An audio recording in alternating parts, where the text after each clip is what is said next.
ဆရာသမားရအောင်မင်္ဂလာပါကျွန်တော်ဒီနေ့ရွေးချယ်ပြီးမြဲဖရီတစ်ပွဲစဉ်ပွဲဟာပေါ်ဂီလီအဆင့်၄နေရာမှာချက်တည်နေတဲ့ဘရာဂါအသင်းနဲ့ဂျာမန်လီအဆင့်၈မှာရက်တည်နေတဲ့ဖရိုင်းဘတ်ပွဲစဉ်ကိုကျွန်တော်ရွေးချယ်ပါပါတယ်ဒီပွဲကိုကျွန်တော်ဘာကိုရွေးချယ်မှာလဲ body နဲ့ကိုယ်ပေါင်းဘယ်ဟာကိုရွေးချယ်မှာလဲဆိုတော့ကျွန်တော်ကိုယ်ပေါင်းကိုကျွန်တော်စိတ်ဝင်စားဆရာတို့တယ်ဒီနေ့တင်းကနောက်ဆုံးယူပါလီပွဲတွေမှာယူပိုက်ပွဲတွေပေါ့နော်အဆုံးထွက်ပွဲတွေပေါ့နော်ပြီးခဲ့တဲ့အပတ်ပေါ့နော်ပွဲစဉ်တွေမှာဆိုရင်အပြန်လန်သွင်းကိုတွေနဲ့တော်တော်လေးမြန်မြန်ဆိုကြည့်ခဲ့ရတဲ့နှစ်သိန်းပေါ့နော်နှစ်သိန်းလုံးနဲ့ကိုးပုံခဲ့တယ်ဒီလိုဂိုးပေးဂိုးယူချမ်းတဲ့နှစ်သိန်းဟာတွေ့ဆုံမှာ body ဈေး braga level 50ဖွင့်နေပြီဂိုးပေါင်းဈေးမှာကျတော့3 minus sorry 2 minus 40ဆိုတာတော်ပြောတယ်ဒီတော်ပြောအဖြစ်တင်ဘူးလားသိလားကိုဆိုတာ prime bet လို့အတင်းဖြစ်နေလို့ဆိုရပါတော့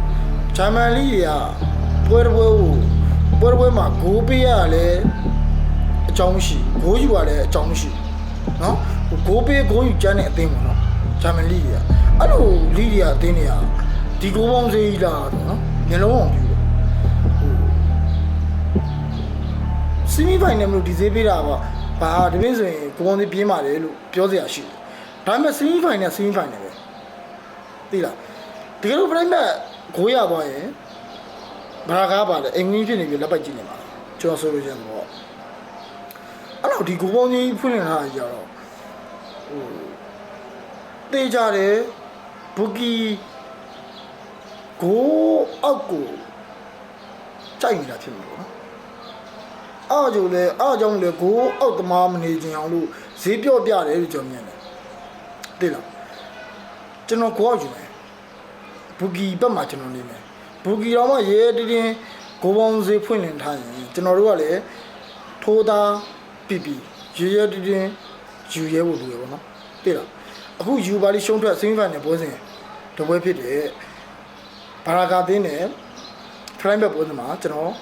ဂိုးအောက်ကြိုက်ပါပဲအကြိုက်တွေညီကိုရလိုက်ဆော့ပါအောင်နော်အကြိုက်မတွေညီကိုရဘက်ကမှာမနက်ဖြန်တောက်ကြနေပါတော့ကျွန်တော်အနံရက်လက်နေနဲ့မျိုးရင်းနဲ့ပြန်ဆုံးကြပါလေအားလုံးကျေးဇူးတင်ပါတယ်ခင်ဗျာ